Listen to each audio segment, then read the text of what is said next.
Note of dissent বাদ দিয়ে জুলাই সনদে আর যা যা আছে সবকিছু বিএনপি বাস্তবায়ন করবে। জুলাই সনদ বলতে আমরা কি বুঝবো এ নিয়ে একটা অস্পষ্টতা আছে, তাই না?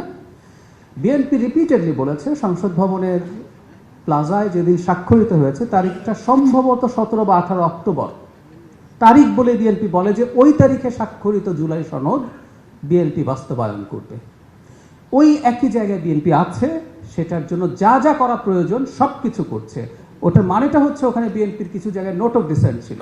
ওই সময়গুলোতে আমরা প্রচুর মিডিয়াতে কথা বলেছি। বিএনপি নোট অফ ডিসেন্ট নিয়ে অনেকের আপত্তি ছিল, অনেকের সমালোচনা ছিল, কিন্তু বিএনপি এই কথা কোনোদিন জানাতে কার্পণ্য করেনি যে এগুলো তার নোট অফ ডিসেন্ট। সে জনগণকে জানিয়েছে যে এগুলো সে করবে না, দ্বিমত প্রকাশ করছে।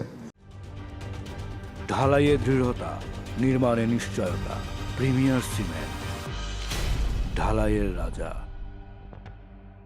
সো ওই নোট অফ ডিসেন্ট বাদ দিয়ে জুলাই সনদে আর যা যা আছে সবকিছু বিএনপি বাস্তবায়ন করবে।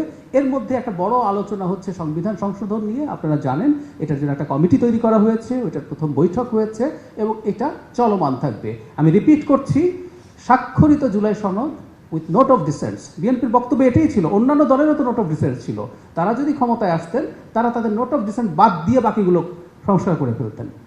বিএনপিও সেটা করছে এবং আমি আপনাদের কাছে এক্সপেক্ট করব বিএনপি তার এই প্রতিশ্রুতি যেটা নোট অফ ডিসেন্ট, তার নোট অফ ডিসেন্টের বাইরের জিনিসগুলো সে করছে না, সেটা যদি হয় তাহলে বলবেন। এবং আমি বিরোধী দল যারা আছে তারা তাদের রাজনীতি করুন, কিন্তু আমরা আশা করি জনগণ এই ব্যাপারটা বুঝতে পারছে। ধন্যবাদ।